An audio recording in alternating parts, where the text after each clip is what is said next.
भाई वाह, कोई अपॉइंटमेंट नहीं, ड्राइव थ्रू फैसिलिटी यूज करो। 2 लोकेशंस तुसी जानते ही हो, एग्जिट 268 ऑन हाईवे 401 और exit 5 on QEW। Quick truck lube, खुश होके परतोगे।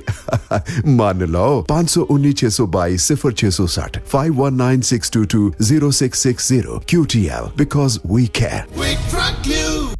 ਓਏ ਮੇਰੇ ਵੀਰ, ਮੈਨੂੰ ਬਸ ਇੱਕ ਗੱਲ ਦੱਸ ਦੇ ਵੀ ਆ ਜਿਹੜੀ ਤੂੰ ਟਰੈਵਲਿੰਗ ਕਰਦਾ ਤੇ ਉਹਦੇ ਤੋਂ ਬਾਅਦ ਫਰੈਸ਼ ਰਹਿਣਾ, ਇਹਦਾ ਰਾਜ਼ ਕੀ ਹੈ?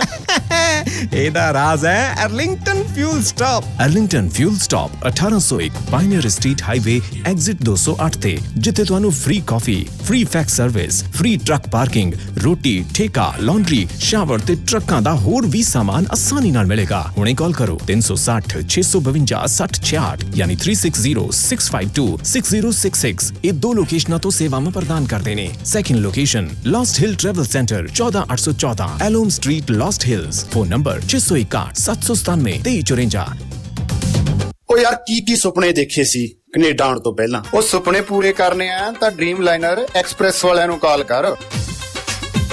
ਜੀ ਹਾਂ, ਡ੍ਰੀਮਲਾਈਨਰ express company Calgary, Alberta, Canada, ਜਿਨ੍ਹਾਂ ਨੂੰ ਸਾਫ਼ ਸੁਥਰੇ ਰਿਕਾਰਡ ਤੇ 2 ਸਾਲਾ ਤਜਰਬੇ ਵਾਲੇ ਡਰਾਈਵਰਸ ਦੀ ਲੋੜ ਹੈ। ਇਹਨਾਂ ਕੋਲ ਕੈਲਗਰੀ, ਅਲਬਰਟਾ ਤੋਂ ਕੈਲੀਫੋਰਨੀਆ ਤੇ ਐਰੀਜ਼ੋਨਾ ਦੇ ਸਿੱਧੇ ਰਨ ਹੈ। ਇਹਨਾਂ ਕੋਲ ਡਰਾਈ ਤੇ ਰੀਫਰ ਲੋਡ ਵੀ ਹੈ। ਹੋਮ ਰਿਟਰਨ ਵਿਦਿਨ 5 ਡੇਜ਼, ਬਾਈ ਵੀਕਲੀ ਤੇ ਚੰਗੀ ਤਨਖਾਹ ਦਿੰਦੇ ਆ। ਔਰ ਹਾਂ, ਸਿੰਗਲ ਤੇ ਟੀਮਸ ਦੋਨਾਂ ਨੂੰ ਹਾਇਰ ਕਰਦੇ ਨੇ। ਵਧੇਰੇ ਜਾਣਕਾਰੀ ਲਈ ਕਾਲ 403 404 9501 403 404 9501। ਡ੍ਰੀਮਲਾਈਨਰ express company, Calgary, Alberta, Canada. Bathinda ਦੀ ਗ੍ਰੀਨ ਸਿਟੀ ਦੀ ਅਪਾਰ ਸਫਲਤਾ ਤੋਂ ਬਾਅਦ ਹੁਣ ਪੇਸ਼ ਹੈ ਕਨ੍ਹਈਆਜ਼ ਗ੍ਰੀਨ ਸਿਟੀ, ਜਿੱਥੇ ਸਿਕਿਉਰਿਟੀ ਦੇ ਪੁਖਤਾ ਪ੍ਰਬੰਧ, ਖੁੱਲੀਆਂ ਸੜਕਾਂ, ਹਰਾ ਭਰਾ ਵਾਤਾਵਰਣ, ਬਿਜਲੀ ਦੀਆਂ ਅੰਡਰਗਰਾਉਂਡ ਤਾਰਾਂ ਅਤੇ ਖੂਬਸੂਰਤ ਫੁੱਲ ਪੌਦੇ। ਲੈਂਡਸਕੇਪਿੰਗ ਅਤੇ ਨਿਰਮਾਣ ਕਾਰਜ ਚੱਲ ਰਹੇ ਨੇ ਤੇਜ਼ੀ ਨਾਲ। ਇਸ ਤੋਂ ਪਹਿਲਾਂ ਕਿ ਸਾਰੇ ਪਲਾਟ ਬੁੱਕ ਹੋ ਜਾਣ, ਸੰਪਰਕ ਕਰੋ 855600 2064 ਅਤੇ 8556 02071। ਟਰੱਕਿੰਗ ਵਾਲੇ ਵੀਰੋ, ਧਿਆਨ ਨਾਲ ਸੁਣੋ। ਟਰੱਕ ਜਿੱਦਾਂ ਦਾ ਵੀ ਚਲਾਉਣੇ ਹੋ, ਮੈਨੂਅਲ ਜਾਂ ਆਟੋਮੈਟਿਕ, ਕੁਇਕ ਟਰੱਕ ਲਿਊਬ ਚੇਤੇ ਆਹੀ ਨਾ ਰੱਖਿਓ। ਟਰੱਕ ਦੀ ਵਧੀਆ ਸਰਵਿਸ ਲਈ ਕੁਇਕ ਟਰੱਕ ਲਿਊਬ। ਲਓ ਜੀ, ਤੀਜੀ ਲੋਕੇਸ਼ਨ ਵੀ ਖੋਲਤੀ ਆ, ਐਗਜ਼ਿਟ 579 ਫਰਮ ਹਾਈਵੇ 401 ਇਨ ਨਾਪਨੀ। ਆਹੋ ਜੀ, ਕੋਈ ਅਪਾਇੰਟਮੈਂਟ ਨਹੀਂ, drive through facility, exit 579 firm highway 401 in ਨਾਪਨੀ। Quick truck lube, the one stop shop, 519622 0660 ਜਾਂ quicktruckliube.com। QTL, because we care। Quick Truck Lube। JB Truck Repair, Yuba City, Certified Cummins, Detroit Freightliner, Western Star, Volvo, Caterpillar ਅਤੇ Series 60 engines, international ਅਤੇ automatic ਟਰਾਂਸਮਿਸ਼ਨਸ। 5 ਸਾਲ ਦਾ ਫ੍ਰੇਟਲਾਈਨ dealership ਦਾ experience. ਇਹ engine, truck, trailer, AC, electrical, DPF, DEF repair ਕਰਦੇ ਹਨ। Transmission, rear and, brakes, oil change ਕਰ ਦਿੰਦੇ ਹਨ। Certified 90 ਡੇ DOT inspection ਅਤੇ certified annual federal DOT inspection ਕਰਦੇ ਹਨ। 100 ਮਾਈਲ ਦੇ ਰੇਡੀਅਸ ਵਿੱਚ ਰੋਡ ਅਸਿਸਟੈਂਸ 24/7। ਨਵੇਂ ਕਸਟਮਰਸ ਲਈ 10% ਡਿਸਕਾਊਂਟ। ਹਫਤੇ ਦੇ 7 ਦਿਨ ਸਵੇਰੇ 7 ਤੋਂ ਸ਼ਾਮੀ 7 ਵਜੇ ਤੱਕ ਖੁੱਲੇ ਰਹਿੰਦੇ ਹਨ। ਹੋਰ ਜਾਣਕਾਰੀ ਲਈ ਕਾਲ ਜਗਰੂਪ ਬੋਇਲ 916 696 0634 ਜਾਂ ਜਗਰਾਜ ਬਲ 530 339 15। Address 3894 rail road avenue, Yuba city. ਇੱਥੇ ਹੁਣ ਟਰੱਕਾਂ ਦੇ ਯੂਜ਼ਡ ਤੇ ਬ੍ਰਾਂਡ ਨਿਊ ਟਾਇਰ ਵੀ ਮਿਲਦੇ ਹਨ। ਪ੍ਰੋਗਰਾਮ ਸ਼ਮਾਦਾਨ ਦੇ ਵਿੱਚ ਤੁਹਾਡਾ ਸਵਾਗਤ ਹੈ ਜੀ। ਮੈਂ ਇਸ ਵਕਤ ਰੇਡੀਓ ਪੰਜਾਬ ਟੂਡੇ ਦੇ ਬਠਿੰਡਾ ਸਟੂਡੀਓ ਤੋਂ ਤੁਹਾਡੇ ਨਾਲ ਪ੍ਰੋਗਰਾਮ ਸ਼ਮਾਦਾਨ ਦੇ ਜ਼ਰੀਏ ਜੁੜਿਆ ਹੋਇਆ। ਅਕਾਲ ਟਰੱਕ ਐਂਡ ਟ੍ਰੇਲਰ ਹੁਣ 82 ਰੇਨਮ ਡਰਾਈਵ, ਫਾਰਮਰਸ ਰੋਡ ਵਿਨੀਪੈਗ 'ਤੇ ਸ਼ਿਫਟ ਹੋ ਗਏ ਨੇ ਜੀ। ਤੁਸੀਂ ਵਧੇਰੇ ਜਾਣਕਾਰੀ ਲਈ ਸੰਪਰਕ ਕਰ ਲਓ ਬਲਤੇਜ ਸਿੰਘ ਪਨੇਸਰ ਹੋਰਾਂ ਨਾਲ 2044592000 'ਤੇ। ਵਾਸ਼ਿੰਗਟਨ ਫਰੇਟ ਸਰਵਿਸ ਜਿਹੜੀ ਲੋਕਲ ਏਰੀਏ ਦੇ ਵਿੱਚ ਤੁਹਾਨੂੰ ਓਨਰ, ਆਪਰੇਟਰ ਅਤੇ ਡਰਾਈਵਰ ਨੂੰ ਕੰਮ ਦਿੰਦੀ ਹੈ, ਪੰਜਾਬੀ 'ਚ ਡਿਸਪੈਚ ਕਰਦੀ ਹੈ। ਗੁਰਵਿੰਦਰ ਧਾਰੀਵਾਲ ਹੋਰਾਂ ਨਾਲ 2063544060, ਜਗਦੇਵ ਸੰਧੂ ਹੋਰਾਂ ਨਾਲ 2532666924 'ਤੇ ਕਾਲ ਕਰ ਸਕਦੇ ਹੋ। ਢਿੱਲੋਂ ਸਾਹਿਬ ਸਤਿ ਸ਼੍ਰੀ ਅਕਾਲ ਜੀ। ਸਤਿ ਸ਼੍ਰੀ ਅਕਾਲ ਜੀ। ਢਿੱਲੋਂ ਸਾਹਿਬ, ਸਭ ਤੋਂ ਪਹਿਲਾਂ ਤਾਂ ਪੰਜਾਬ ਦੀ ਇੱਕ ਅਹਿਮ ਖਬਰ, ਤਾਂ ਸੁਣਿਆ ਸੀ ਕਿ ਪੁਲਿਸ ਮੁਲਾਜ਼ਮ ਛੁੱਟੀ ਨਾ ਮਿਲਣ ਕਰਕੇ ਕਈ ਇਹੋ ਜਿਹੀਆਂ ਥਾਵਾਂ 'ਤੇ ਪੋਸਟਿੰਗ ਹੋ ਜਾਂਦੀ ਹੈ, ਬੜੇ ਦੁਖੀ ਹੁੰਦੇ ਆ, ਪਰਿਵਾਰ ਨੂੰ ਨਹੀਂ ਮਿਲ ਸਕਦੇ, ਖਾਸ ਕਰਕੇ ਜੇ PAP ਹੋ ਗਏ, ਹੋਰ ਹੋ ਗਈ। ਪਰ ਗੋਲੀ ਮਾਰ ਲੈਂਦੇ ਨੇ, ਪਰ ਇੱਕ ਥਾਣੇਦਾਰ ਇਸ ਕਰਕੇ ਗੋਲੀ ਮਾਰਦਾ ਕਿ ਉਹ ਆਪਣੇ ਹੀ SHO ਤੋਂ ਦੁਖੀ ਹੈ। ਕਿੱਥੋਂ ਦੀ ਘਟਨਾ ਜੀ, ਕੀ ਵਾਪਰਿਆ ਸਾਰਾ? ਦੇਖੋ ਜੀ, ਇਹ ਘਟਨਾ ਹੈਗੀ ਜ਼ਿਲ੍ਹਾ ਮੋਗਾ ਦੇ ਵਿੱਚ ਇੱਕ ਪੁਲਿਸ ਚੌਕੀ ਪੈਂਦੀ ਹੈ ਲੋਪੋ, ਬਦਨੀ ਥਾਣੇ ਦੇ ਤਹਿਤ। ਬਦਨੀ ਥਾਣੇ ਦੇ ਤਹਿਤ ਜੀ। ਉੱਥੇ ASC ਸਤਨਾਮ ਸਿੰਘ ਜਿਹੜਾ ਹੈ ਤੈਨਾਤ ਸੀ। ਚੌਕੀ ਇੰਚਾਰਜ ਕੋਈ ਹੋਰ ਹੈ, SHO ਕਿਉਂਕਿ ਬਦਨੀ ਕਲਾਂ ਥਾਣਾ ਤੁਹਾਨੂੰ ਪਤਾ ਥੋੜ੍ਹਾ ਜਿਹਾ ਪਾਸੇ ਹੈ। ਪਿਛਲੇ ਕਾਫੀ ਦਿਨਾਂ ਤੋਂ ਇਹ ਬੰਦਾ ਡਿਸਟਰਬਡ ਸੀ ਜੀ, ਲੇਕਿਨ ਉਹਦੇ ਸੱਜਣ ਮਿੱਤਰ ਦੱਸਦੇ ਕੋਈ ਬਹੁਤੀ ਐਸਡੀ ਗੱਲ ਨਹੀਂ ਸੀ। ਉਹਨਾਂ ਨਾਲ ਬੈਠ ਕੇ ਗੱਲਾਂ ਬਾਤਾਂ ਕਰਦਾ। ਕਈ ਵਾਰੀ ਬੰਦੇ ਨੂੰ ਅੰਦਰੋਂ ਅੰਦਰੀ ਕੋਈ ਸੰਸਾ, ਚਿੰਤਾ, ਝੋਰਾ ਜੀ, ਜਾਂ ਉਹਦੀ ਜ਼ਮੀਰ ਆ ਉਹ ਫਟਕਾਰ ਰਹੀ ਹੁੰਦੀ ਹੈ। ਜਿੱਥੇ ਸੰਸਾ ਝੋਰਾ ਬੰਦੇ ਨੂੰ ਖਾ ਰਿਹਾ ਹੁੰਦਾ ਅੰਦਰ, ਕੌਣ ਵਾਂਗੂ, ਉੱਥੇ ਜ਼ਮੀਰ ਜਿਹੜੀ ਹੈ ਉਹ ਝੰਜੋੜਦੀ ਹੈ ਵੀ ਤੂੰ ਕਿਹੋ ਜਿਹੇ ਕੰਮ ਕਰ ਰਿਹਾ, ਕਿਹੋ ਜਿਹਾ ਮਾਮਲਾ ਹੈ। ਉਸ ਬੰਦੇ ਨੇ ਸ਼ਾਮ ਨੂੰ ਬੈਠ ਕੇ ਲੰਗਰ ਪਾਣੀ ਛਕਿਆ ਆਪਣੇ ਮਿੱਤਰਾਂ ਦੇ ਨਾਲ, ਤੇ ਸੁਬਾਹ 7:30 ਵਜੇ ਆਪਣੇ ਬੇਟੇ ਨੂੰ ਫੋਨ ਕਰ ਰਿਹਾ। ਆਪਣੇ ਬੇਟੇ ਨੂੰ ਫੋਨ ਕਰਕੇ ਕਹਿੰਦਾ, ਯਾਰ ਵੀ ਮੈਂ ਆਤਮ ਮੰਥਨ ਕੀਤਾ ਹੈ, ਜਿਹੋ ਜੀ ਜ਼ਿੰਦਗੀ ਮੈਂ ਜਿਉਂ ਰਿਹਾ ਜਲਾਲਤ ਵਾਲੀ, ਇਸ ਜ਼ਿੰਦਗੀ ਨਾਲ ਤਾਂ ਬੰਦਾ ਮਰੇ ਹੀ ਚੰਗਾ ਹੈ। ਉਹਨੇ ਪੁੱਛਿਆ ਵੀ ਕੀ ਗੱਲ ਹੋਈ? ਕਹਿੰਦਾ ਵੀ ਜਿਹੜਾ SHO ਹੈ, SHO ਦਾ ਨਾਂ ਹੈ ਕਰਮਜੀਤ ਸਿੰਘ ਜੀ, ਤੇ ਚੌਕੀ ਇੰਚਾਰਜ ਹੈ ਜਿਹੜਾ ਸੁਰਜੀਤ ਸਿੰਘ। ਇਹ ਮੈਨੂੰ ਇੰਨੀਆਂ ਗੰਦੀਆਂ ਤੇ ਭੱਦੀਆਂ ਭੈੜੀਆਂ ਗਾਲਾਂ ਕੱਢਦੇ ਹੈ। ਇਹ ਵੈਸੇ ਬੜੀ ਗੰਦੀ ਆਦਤ, ਬਹੁਤ ਗੰਦੀ ਆਦਤ ਹੈ ਜੀ, ਬਹੁਤ ਗੰਦੀ ਆਦਤ। ਗਾਲ ਤਾਂ ਮੇਰਾ ਖਿਆਲ ਨਾਲ ਮੂੰਹ ਤੇ ਚੜੀ ਹੋਈ ਹੈ, ਮੂੰਹ ਤੇ ਬੋਲਣ ਅੱਗੇ ਨਹੀਂ ਵੇਖਦੇ, ਬੋਲਣ ਲੱਗੇ ਨਹੀਂ ਵੀ ਸਾਡੇ ਤੋਂ ਉਮਰ ਵੱਡਾ ਜਾਂ ਕੀ। ਉਹ ਕਹਿੰਦਾ ਨਾ ਸਿਰਫ ਮੈਨੂੰ ਇਹ ਗੰਦੀਆਂ ਗਾਲਾਂ ਕੱਢਦੇ ਆ, ਸਗੋਂ ਜਾਤੀ ਸੂਚਕ ਸ਼ਬਦਾਂ ਦੇ ਨਾਲ ਵੀ ਮੈਨੂੰ ਟੌਰਚਰ ਕਰਦੇ ਹੈ। ਇਹ ਸਭ ਗਾਲ ਵੀ ਆਪਣੇ ਆਪ ਦੇ ਵਿੱਚ ਬਹੁਤ ਵੱਡਾ ਅਪਰਾਧ ਹੈ, ਪਰ ਜਾਤੀ ਸੂਚਕ ਜਦੋਂ ਕਿਸੇ ਬੰਦੇ ਨੂੰ ਤੁਸੀਂ ਇਹ ਅਹਿਸਾਸ ਕਰਾਓ ਕਿ ਤੂੰ ਮੈਥੋਂ ਨੀਵਾਂ ਹੈ, ਤੇਰੀ ਜਾਤ ਮੈਥੋਂ ਛੋਟੀ ਹੈ, ਔਰ ਜਾਤੀ ਸੂਚਕ ਸ਼ਬਦ ਇਕੱਲੇ ਇਹ ਨਹੀਂ ਇਕੱਲੇ ਸ਼ਬਦ ਵਰਤ ਕੇ ਫਿਰ ਉਹਦੇ ਨਾਲ ਵਿਸ਼ੇਸ਼ਣ ਲਾਈ ਜਾਂਦੇ, ਵਿਸ਼ੇਸ਼ਣ ਲਾ ਕੇ ਜਿਹੋ ਜਿਹਾ ਕਿੱਤਾ ਕਰਦਾ ਹੁੰਦਾ ਬੰਦਾ, ਜਿਸ ਕਿੱਤੇ 'ਚੋਂ ਆਇਆ ਹੁੰਦਾ ਹੈ, ਉਸ ਕਿੱਤੇ ਨੂੰ ਜਿਹੜਾ ਹੈਗਾ, ਹਾਲਾਂਕਿ ਬਾਬੇ ਨਾਨਕ ਨੇ ਤਾਂ ਕਿਹਾ ਹੈ ਵੀ ਕਿਰਤ ਸਭ ਤੋਂ ਵੱਡੀ ਚੀਜ਼ ਹੈ। ਹਾਂਜੀ, ਕਿਰਤ ਕਰੋ, ਨਾਮ ਜਪੋ, ਵੰਡ ਛਕੋ ਦੇ ਉਹਨਾਂ ਨੇ ਫਲਸਫਾ ਦਿੱਤਾ। ਲੇਕਿਨ ਸਾਡੇ ਹਾਲਤ ਕੀ ਹੈ? ਸਾਡੇ ਜਿਹੜੀ ਕਿਰਤ ਕਰਨ ਵਾਲਾ ਹੁੰਦਾ, ਜੇ ਥੋੜ੍ਹਾ ਜਿਹਾ ਤੋਂ ਉੱਤੇ ਹੁੰਦਾ ਨਾ, ਤਾਂ ਫਿਰ ਦੂਜੇ ਨੂੰ ਟੌਰਚਰ ਕਰਦਾ ਮੈਂਟਲੀ। ਕਹਿੰਦਾ ਮੈਨੂੰ ਮੈਂਟਲੀ ਟੌਰਚਰ ਕੀਤਾ ਜਾ ਰਿਹਾ। ਨਾਲ ਉਹਨੇ ਅਗਲੀ ਗੱਲ ਕੀਤੀ ਕਿ SHO 50,000 ਰੁਪਈਆ ਮੰਗਦਾ ਹੈ। ਮੈਂ 50,000 ਰੁਪਈਆ ਕਿੱਥੋਂ ਦੇ ਦਿਆਂ? ਹੁਣ ਸਾਡੇ ਸਾਡੇ ਜਿਹੜੇ ਦਰਸ਼ਕ ਹੈ, ਸਰੋਤੇ ਹੈ, ਉਹ ਇਹ ਸੋਚਦੇ ਹੋਣਗੇ ਵੀ SHO ਥਾਣੇਦਾਰ ਤੋਂ ਕਾਹਦੇ ਪੈਸੇ ਮੰਗੂਗਾ। ਇਹ ਕੁੰਡੀ ਵੀ ਸਮਝਣ ਵਾਲੀ ਹੈ, ਇਹ ਸਮਝਾਉਣੀ ਪੈਣੀ ਹੈ। ਇਹ ਸਮਝਾਉਣੀ ਪੈਣੀ। ਆਮ ਤੌਰ 'ਤੇ ਕੀ ਹੁੰਦਾ ਹੈ ਕਿ ਦਰਖਾਸਤਾਂ ਜਿਹੜੀਆਂ ਆਉਂਦੀਆਂ, ਝਗੜੇ ਹੁੰਦੇ ਆ, ਬਹੁਤ ਸਾਰੇ ਮਾਮਲੇ ਤਾਂ ਇਹੋ ਜਿਹੇ ਹੁੰਦੇ ਹੈ। ਜੇ ਅਸੀਂ CRPC ਨੂੰ ਪੜ੍ਹੀਏ, SHO, SSP, DSP ਕੋਈ ਦਰਖਾਸਤ ਮਾਰਕ ਨਹੀਂ ਕਰ ਸਕਦਾ। ਦਰਖਾਸਤ ਜਿਹੜੀ ਥਾਣੇ ਆਉਣੀ ਹੈ, ਉਹ ਦਰਖਾਸਤ ਦੇ ਉੱਤੇ ਜੇ ਪੜਤਾਲ ਆਰੰਭਣੀ ਹੈ CRPC ਦੇ ਮੁਤਾਬਕ, ਤਾਂ ਥਾਣੇਦਾਰ ਨੂੰ ਸੰਬੰਧਿਤ ਜਿਹੜਾ ਥਾਣੇਦਾਰ ਹੈ, SHO ਹੈ, ਚੌਕੀ ਇੰਚਾਰਜ ਹੈ, ਉਹਨੂੰ ਇਲਾਕਾ ਮੈਜਿਸਟ੍ਰੇਟ ਤੋਂ ਪ੍ਰਵਾਨਗੀ ਲੈਣੀ ਪੈਂਦੀ ਹੈ। ਪਰ ਸਾਡੇ ਤਾਂ ਇੱਕ ਨਵਾਂ ਹੀ ਸਿਲਸਿਲਾ ਚੱਲਿਆ ਕਿ ਜਿੱਥੇ ਮਰਜ਼ੀ ਦਰਖਾਸਤ ਦੇ ਦਿਓ, ਜਾ ਕੇ ਕਹਿੰਦੇ ਥੱਲੇ ਪੜਤਾਲ ਕਰੋ, ਉਸ ਦਰਖਾਸਤ ਦੇ ਉੱਤੇ ਕਈ ਵਾਰੀ FIR ਦਰਜ ਕਰ ਦਿੰਦੇ ਹੈ। ਤੇ ਜੇ ਦਰਖਾਸਤ ਬਹੁਤ ਗੰਭੀਰ ਹੋਵੇ, ਸੰਗੀਨ ਜੁਰਮ ਲੱਗੇ ਹੋਣ, ਆਪਣੇ ਦੋਸ਼ ਲੱਗੇ ਹੋਣ, ਬੰਦਾ ਚੰਗੀ ਪਹੁੰਚ ਵਾਲਾ ਹੋਵੇ, ਤਾਂ ਫਿਰ ਉਹਨੂੰ ਚੱਕ ਕੇ ਪਾੜ ਕੇ ਵੀ ਸੁੱਟ ਦਿੱਤਾ ਹੈ। ਜੀ, ਇਹ ਆਮ ਚੱਲਦਾ ਹੈ।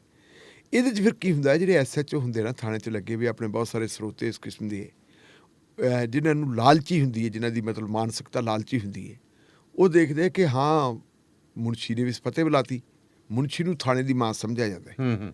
ਮੁਨਸ਼ੀ ਦੇ ਕੋਲੇ ਥਾਣੇ ਦੇ ਵਿੱਚ ਆਉਣ ਜਾਣ ਵਾਲੇ ਜਿਹੜੇ ਚਾਹ ਪੀਣ ਜਾਂਦੇ, ਆਪਾਂ ਜਾਂਦੇ ਹਾਂ SHO ਕੋਲ ਜਾ ਕੇ ਬਹਿੰਦੇ, ਕਿ ਚਾਹ ਲੈ ਕੇ ਆਓ, ਉਹ ਚਾਹ SHO ਆਪਦੀ ਜੇਬ 'ਚੋਂ ਨਹੀਂ ਦਿੰਦਾ, ਨਾ, ਉਹ ਸਾਰੇ ਦਾ ਸਾਰਾ ਖਰਚਾ ਮੁਨਸ਼ੀ ਨੂੰ ਉੱਟਣਾ ਪੈਂਦਾ। ਚਲੋ ਮੁਨਸ਼ੀ ਜਿਹੜਾ ਹੈਗਾ, ਜਿਹਨੂੰ ਬਗਾਰਾਂ ਠਗਾਰਾਂ ਵੀ ਸਾਰੀਆਂ ਉਹ ਉੱਟਣੀਆਂ ਪੈਂਦੀਆਂ, ਬੜਾ ਕੁਛ। ਹਰ ਬੰਦਾ ਮੁਨਸ਼ੀ ਵਾਲੀ ਜੋਬ ਦੇ ਵਿੱਚੋਂ ਨਿਕਲਦਾ। ਜਿਹੜੇ ਕੰਸਟੇਬਲ ਭਰਤੀ ਹੋ ਕੇ SHO, ਸਬ ਇੰਸਪੈਕਟਰ, ਲਗਭਗ ਸਾਰੇ ਮੁਨਸ਼ੀ ਸਾਰੇ ਵਾਲੇ ਪਾਸੇ ਉਹਨਾਂ ਨੂੰ ਆਉਣਾ ਪੈਂਦਾ ਹੈ। ਮਤਲਬ ਕੋਈ ਪ੍ਰੋਸੈਸ ਹੈ ਸਿੱਖਣ ਵਾਲਾ। ਈਵਨ ਇਹ ਹੈ ਕਿ ਜਿਹੜੇ IPS ਅਫਸਰ ਆਉਂਦੇ ਹੈ, IPS ਅਫਸਰ ਆਉਂਦੇ ਆ, PPS ਅਫਸਰ ਆਉਂਦੇ ਆ, ਸਿੱਧੇ PPS ਨਹੀਂ ਲੱਗਦੀ, ਉਹਨਾਂ ਨੂੰ ਵੀ ਸਾਰੀਆਂ ਡਿਊਟੀਆਂ ਸਿੱਖਣੀਆਂ ਪੈਂਦੀਆਂ। ਜੇ ਉਹ ਥਾਣੇ 'ਚ ਆਉਣਗੇ ਤੇ ਥਾਣੇ ਵਿੱਚ ਆ ਕੇ ਉਹਨਾਂ ਨੂੰ ਪਹਿਲਾਂ ਮੁਨਸ਼ੀ ਦਾ ਕੰਮ ਸਿੱਖਣਾ ਪੈਂਦਾ। ਮੁਨਸ਼ੀ ਦਾ ਕੰਮ ਸਿੱਖਣ ਤੋਂ ਬਾਅਦ ਥੋੜ੍ਹਾ ਸਮਾਂ ਮੁਨਸ਼ੀ ਦਾ ਕਾਰੋਬਾਰ ਕੀ ਹੈ, ਫਿਰ ਉਹ ਥਾਣੇ ਦੇ SHO ਦੀ ਡਿਊਟੀ ਨਿਭਾਉਂਦੇ ਆ। IPS ਅਫਸਰ ਜਿਹੜੇ ਹੈ ਉਹ SHO ਲੱਗਦੇ ਹੈ।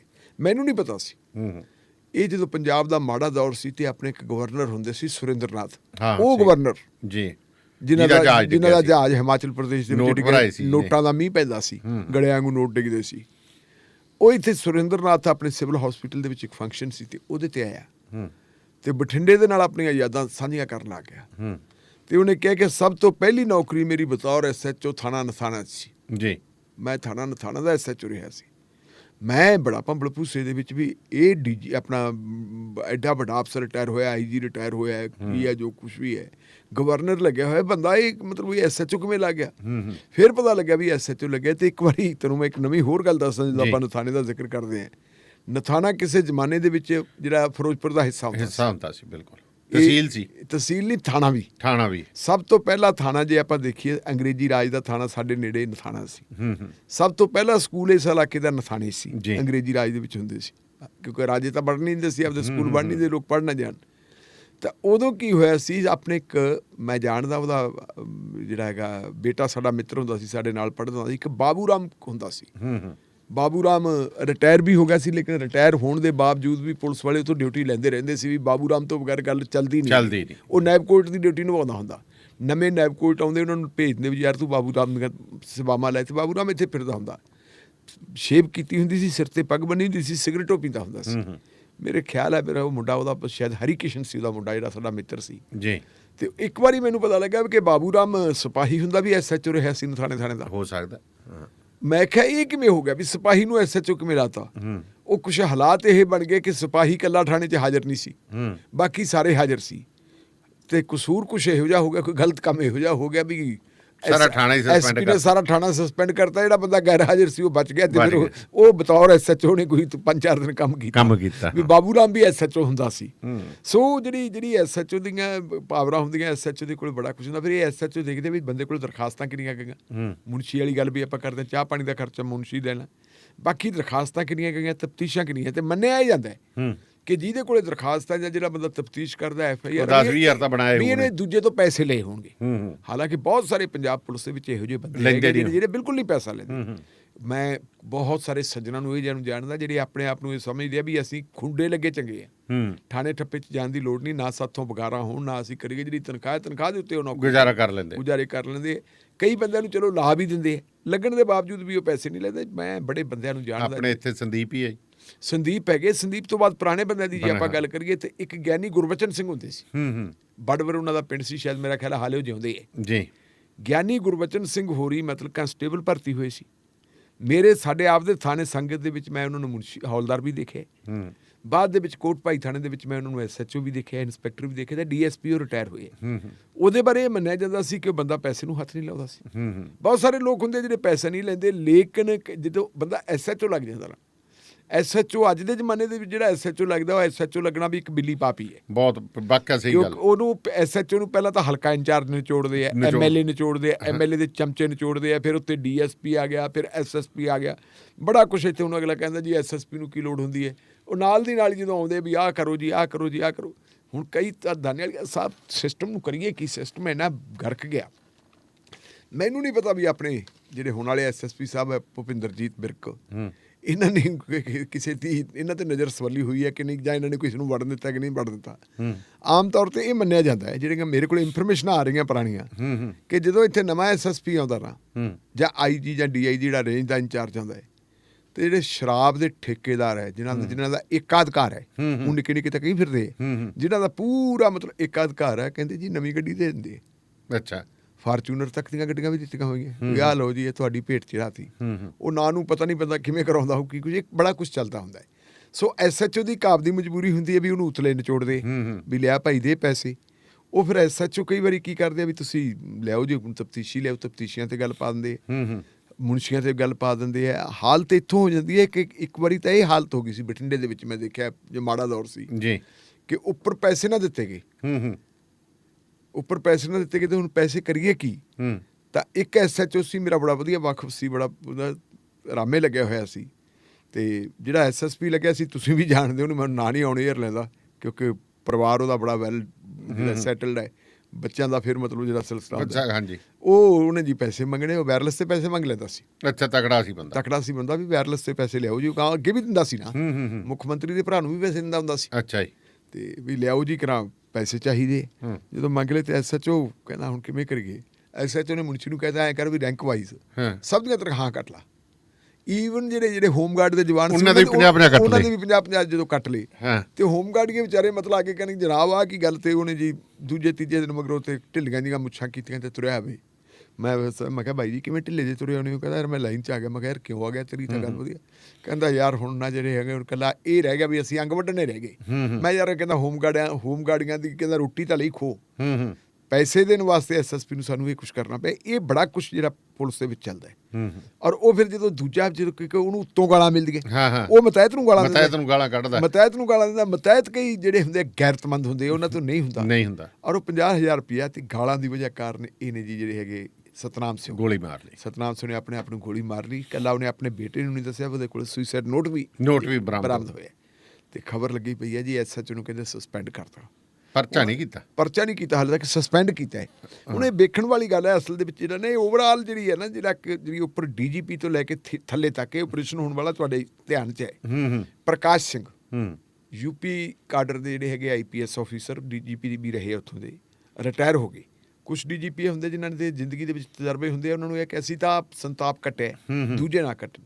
ਉਹਨਾਂ ਨੇ ਪੁਲਿਸ ਦੇ ਵਿੱਚੋਂ ਸਿਆਸੀ ਦਖਲਅੰਦਾਜ਼ੀ ਰੁਕਵਾਉਣ ਵਾਸਤੇ ਇੱਕ ਸੁਪਰੀਮ ਕੋਰਟ 'ਚ ਪਟੀਸ਼ਨ ਦਾਇਰ ਕੀਤੀ ਸੀ। ਤੇ ਉਸ ਪਟੀਸ਼ਨ ਦੇ ਉੱਤੇ ਫੈਸਲਾ ਹੋਇਆ ਸੀ ਕਿ ਕਿਸੇ ਵੀ SHO ਨੂੰ, DSP ਨੂੰ, ਜ਼ਿਲ੍ਹੇ ਦੇ ਕਪਤਾਨ ਨੂੰ 2 ਸਾਲ ਤੋਂ ਪਹਿਲਾਂ ਬਦਲਿਆ ਨਹੀਂ ਜਾ ਸਕਦਾ। ਪਰ ਹੁਣ ਹੁੰਦਾ ਕੀ ਹੈ?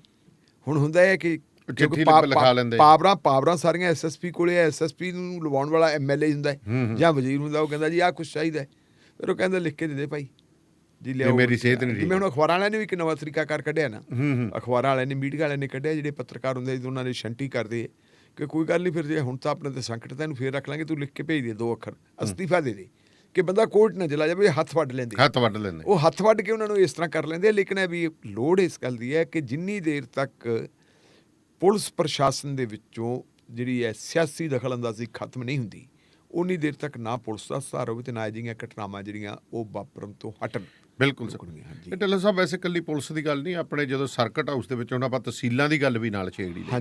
ਹੁਣ ਤਹਿਸੀਲਦਾਰ ਜਿਹੜੇ ਹੈ, ਮੈਂ ਤੁਹਾਨੂੰ ਦੱਸਦਾ, ਮੈਂ ਅੰਮ੍ਰਿਤਸਰ ਗਿਆ, ਉੱਥੇ ਮੇਰਾ ਇੱਕ ਅਜ਼ੀਜ਼ ਸਕੂਲ ਕਾਲਜ ਮੇਟ ਮੁੰਡਾ ਤਹਿਸੀਲਦਾਰ ਮਿਲ ਗਿਆ ਮੈਨੂੰ।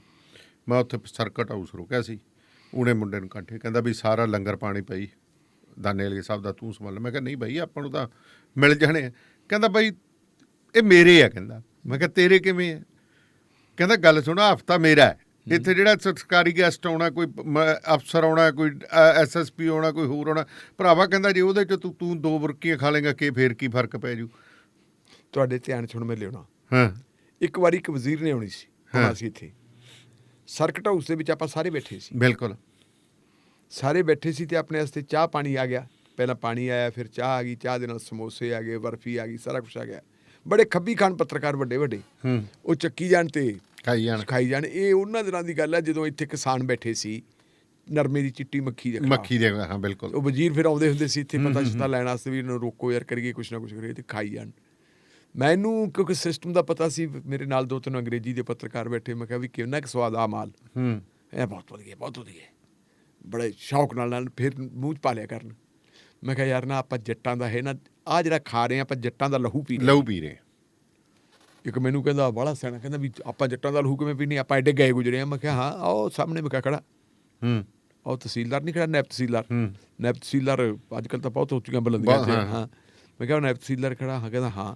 ਮੈਂ ਕਿਹਾ ਇਹਦੀ ਡਿਊਟੀ ਲਾਈ ਆ ਆਪਣੀ ਆਓ ਭਗਤ ਵਾਸਤੇ, ਇਹਨੇ ਵਜ਼ੀਰ ਦਾ ਪ੍ਰਬੰਧ ਵੀ ਕਰਨਾ ਤੇ ਆਪਣਾ ਵੀ ਕੰਮ ਕਰਨਾ। ਇਹ ਮੈਂ ਕਿਹਾ ਜਿਹੜੇ ਸਰਿੰਜਾਂ ਦੇ ਨਾਲ ਜੱਟਾਂ ਦਾ ਲਹੂ ਕੱਢ ਕੇ ਲੈ ਕੇ ਆਇਆ ਨਾ, ਜਿਹੜੇ ਆ ਚਿੱਟੀ ਮੱਖੀ ਵਾਲਾ ਜਿਨ੍ਹਾਂ ਨੇ ਪੈਸੇ ਪੂਸੇ ਲਏ ਵੇ ਹੈ, ਉਦੋਂ ਬਾਅਦ ਜਿਹੜਾ ਇਹਨਾਂ ਨੇ ਰਜਿਸਟਰੀਆਂ ਕਰਨੀਆਂ, ਇੰਤਕਾਲ ਕਰਨੀਆਂ, ਸਾਰਾ ਜਿਵੇਂ ਤੁਹਾਨੂੰ ਜਾਂ ਕਿਸੇ ਦਾ ਮੁਆਵਜ਼ਾ ਦੇਣਾ, ਕੁਝ ਵੀ ਕਰਨਾ, ਜਿਹੜੀ ਤੁਹਾਨੂੰ ਤੁਹਾਡੇ ਮਿੱਤਰ ਨੇ ਕਿਹਾ ਨਾ ਵੀ ਹਫ਼ਤਾ ਆਪਣਾ ਹੈ, ਉਹ ਹਫ਼ਤਾ ਆਪਣੇ ਦਾ ਮਤਲਬ ਇਹ ਵੀ ਉਹਦੇ ਰਜਿਸਟਰੀਆਂ ਵੀ ਉਹਦੇ ਕੋਲ ਹੁੰਦੀਆਂ, ਕਮਾਈ ਵੀ ਉਹਦੇ ਕੋਲੇ ਹੁੰਦੀ ਹੈ, ਤੇ ਖਰਚਾ ਵੀ ਉਹਦੇ ਕੋਲ ਹੁੰਦਾ, ਵੀ ਜਿਹੜਾ ਕਮਾਈ ਕਰੂਗਾ ਉਹੀ ਖਰਚਾ ਕਰੂ। ਮੈਂ ਕਿਹਾ ਭਾਈ ਆਪਾਂ ਖਾ ਰਹੇ ਹਾਂ, ਆ ਜਿਹੜਾ ਜੱਟਾਂ ਦਾ ਲਹੂ ਪੀ ਰਹੇ ਹਾਂ। ਫਿਰ ਕਚਾਈ ਜੀ ਮੰਨਣ ਲੱਗੇ। ਮੈਂ ਕਿਹਾ ਮੈਂ ਉਹ ਤਹਿਸੀਲਦਾਰ ਜੋ ਬਾਹਰ ਨਿਕਲ ਗਿਆ, ਮੈਂ ਬਾਈ ਜੀ ਐਂ ਦੱਸੋ ਹੁਣ ਜਿਹੜਾ ਸਾਡੇ ਤੇ ਤੁਸੀਂ ਆਪਦੀ ਜੇਬ 'ਚ ਤਾਂ ਨਹੀਂ ਲਾਇਆ? ਕਹਿੰਦਾ ਨਾ। ਤੁਹਾਡੇ ਕੋਲੇ ਮੈਂ ਕਿਹਾ ਕੋਈ ਫੰਡ ਦਿੱਤਾ ਹੋਇਆ ਕਿ ਵੀ ਜਿਹੜਾ ਆਓ ਭਗਤ? ਕਹਿੰਦਾ ਨਾ ਜੀ ਕੋਈ ਫੰਡ ਨਹੀਂ। ਮੈਂ ਕਿੱਥੋਂ ਹੈ, ਤੁਸੀਂ ਸਿਆਣੇ ਹੋ ਜੀ?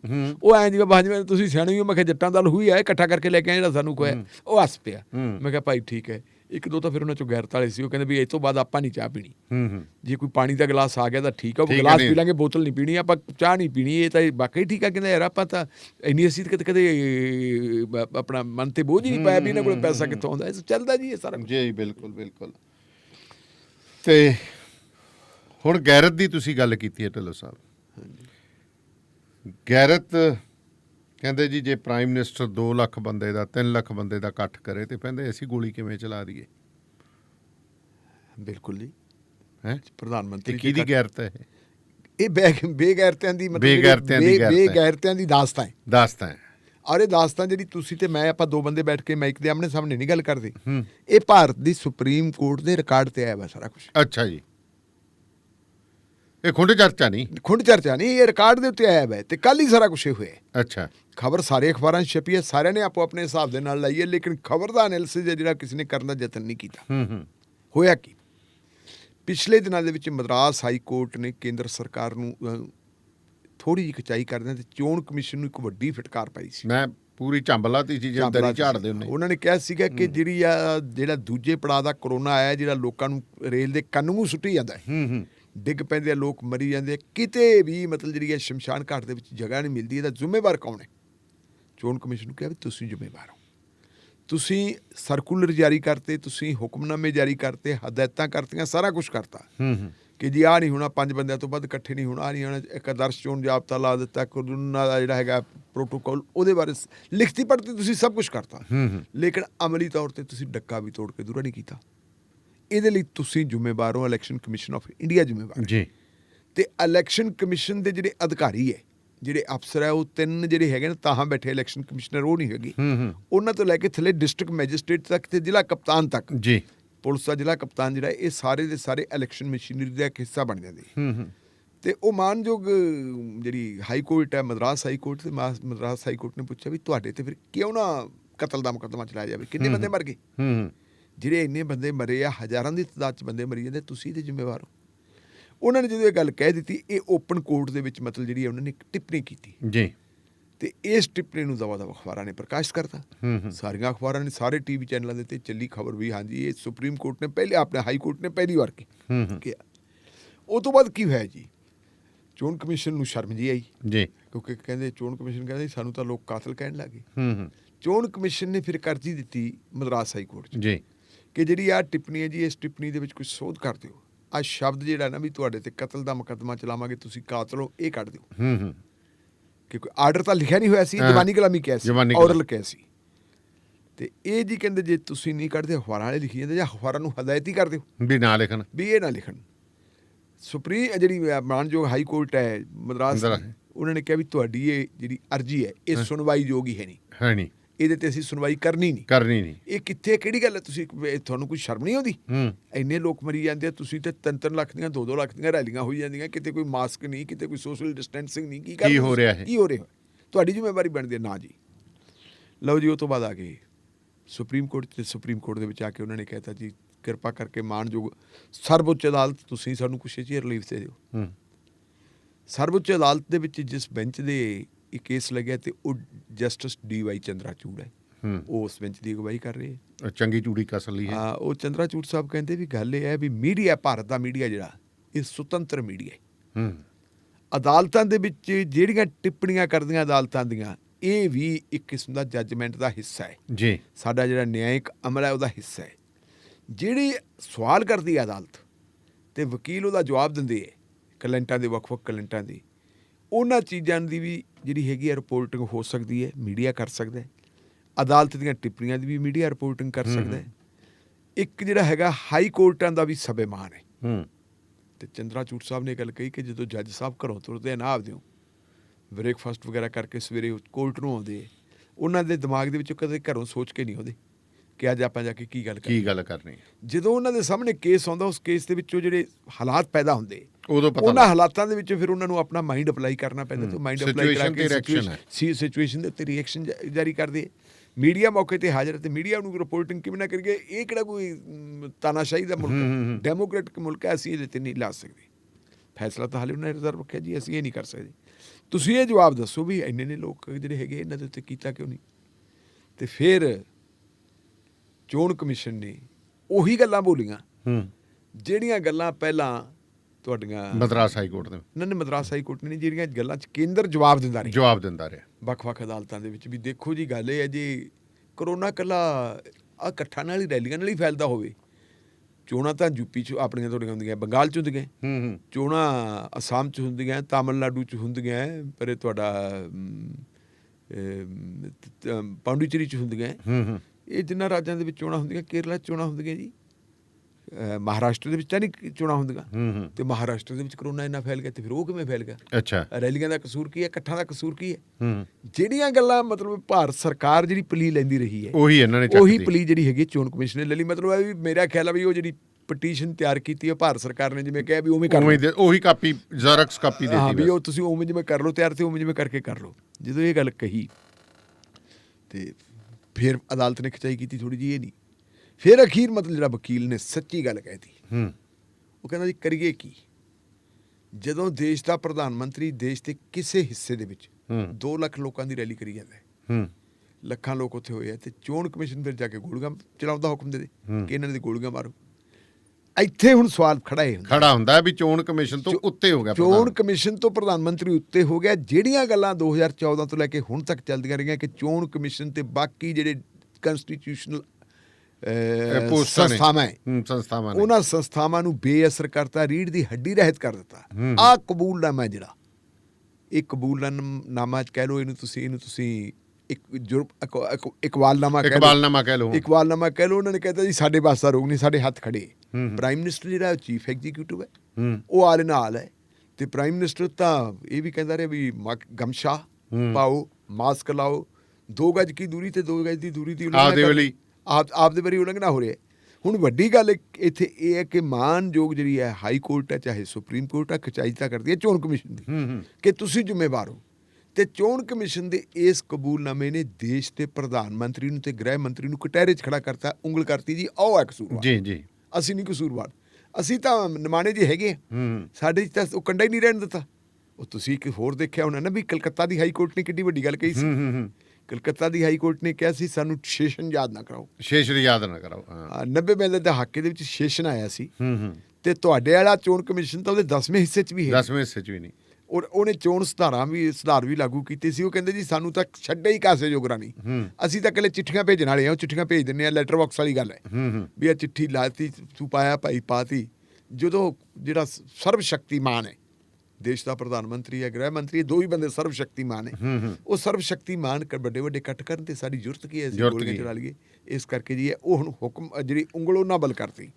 ਇਹ ਹੁਣ ਭਾਰਤ ਦੇ ਜਿਹੜੇ ਮਹਾਨ ਲੋਕ ਹੈ, ਜਿਹੜੇ ਅਜੇ ਤੱਕ ਵੀ ਤਾਲੀਆਂ ਤੇ ਥਾਲੀਆਂ 'ਚ ਫਿਰਦੇ ਵੀ ਇਦੋਂ ਵਧੀਆ ਨਹੀਂ, ਇਹ ਉਹਨਾਂ ਨੂੰ ਦੇਖਣਾ ਚਾਹੀਦਾ ਵੀ ਇਹ ਸਾਡੀਆਂ ਕੰਸਟੀਟਿਊਸ਼ਨ ਦਾ ਨਾਸ ਮਾਰੀ ਜਾਂਦਾ। ਜਿਸ ਕੰਸਟੀਟਿਊਸ਼ਨ ਦੇ ਜ਼ਰੀਏ ਇਹ ਮੁਲਕ ਚੱਲਦਾ ਹੈ ਤੇ ਜਿਸ ਕੰਸਟੀਟਿਊਸ਼ਨ ਨੇ ਸਾਰੀਆਂ ਸੰਵਿਧਾਨਕ ਸੰਸਥਾਵਾਂ ਬਣਾਈਆਂ ਸੀ, ਉਸ ਕੰਸਟੀਟਿਊਸ਼ਨ ਦੀ ਜਿਹੜੀ ਅੱਜ ਹਾਲਤ ਕੀ ਹੋਈ ਹੈ, ਮੇਰੇ ਖਿਆਲ ਇਹ ਤੋਂ ਪਹਿਲਾਂ ਕਦੇ ਨਹੀਂ ਹੋਈ ਇਸ ਦੇਸ਼ ਦੇ। ਅਖੀਰ ਡਰਦਾ ਸੀ ਜੀ, ਕਨਸਟੀਟਿਊਸ਼ਨ ਦਾ ਇੱਕ ਡਰ ਸੀ। ਈਵਨ ਐਮਰਜੈਂਸੀ ਦੇ ਵਿੱਚ ਵੀ ਕਨਸਟੀਟਿਊਸ਼ਨ ਦੀ ਇੰਨੀ ਦੁਰਗਤੀ ਨਹੀਂ ਹੋਈ ਹੈ ਪਰ ਇੰਨੀ ਨਹੀਂ ਹੋਈ ਜਿੰਨੀ ਇਹ ਕਰਤੀ। ਇੰਨੀ ਨਹੀਂ, ਬਗੈਰ ਐਮਰਜੈਂਸੀ ਲਾਇਆ ਮਤਲਬ ਇਹ ਹਾਲਤ ਹੋ ਜਾਏ ਕਿ ਇੱਕ ਕੰਸਟੀਟਿਊਸ਼ਨ ਅਨਲਾਈਨੀ ਐਮਰਜੈਂਸੀ, ਇੱਕ ਕੰਸਟੀਟਿਊਸ਼ਨਲ ਜਿਹੜੀ ਹੈਗੀ ਹੈ ਸੰਸਥਾ, ਉਹ ਸੁਪਰੀਮ ਕੋਰਟ ਦੇ ਵਿੱਚ ਕਰੇ ਜੀ ਅਸੀਂ ਫਿਰ ਕਿਵੇਂ ਗੋਲੀ ਚਲਾ ਸਕਦੇ ਹਾਂ, ਅਸੀਂ ਹੁਕਮ ਕਿਵੇਂ ਦੇ ਦਿਆਂਗੇ ਜਦੋਂ ਦੇਸ਼ ਦੇ ਕਿਸੇ ਸੇ 2 ਲੱਖ ਲੋਕਾਂ ਦੀ ਰੈਲੀ ਕਰਨਾ ਹੋਵੇ। ਤੇ ਢਿੱਲੋਂ ਸਾਹਿਬ ਵੈਸੇ ਜਿਵੇਂ ਹੁਣ ਗੱਲ ਸੁਣੋ, ਕੇਂਦਰ ਨੇ ਕਹਿੰਦੇ ਜੀ ਰਿਪੋਰਟ ਮੰਗ ਲਈ ਹੈ ਕਿ ਹਿੰਸਾ ਹੋਈ ਹੈ, ਉੱਥੇ ਬੀਜੇਪੀ ਦੇ ਵਰਕਰ ਕੁੱਟੇ ਗਏ, ਬੀਜੇਪੀ ਦੇ ਦਫ਼ਤਰ ਭੰਨ ਤੇ ਹੁਣ ਤਾਂ ਰਾਜ ਤਾਂ ਫਿਰ ਉੱਥੇ ਮਮਤਾ ਬੈਨਰਜੀ ਦਾ ਤਾਂ ਹੈ ਨਹੀਂ ਗਾ, ਉਹ ਤਾਂ ਵਿਚਾਰੀ ਕੰਮ ਚਲਾਊ ਮੁੱਖ ਮੰਤਰੀ ਹੈ। ਹਾਂ,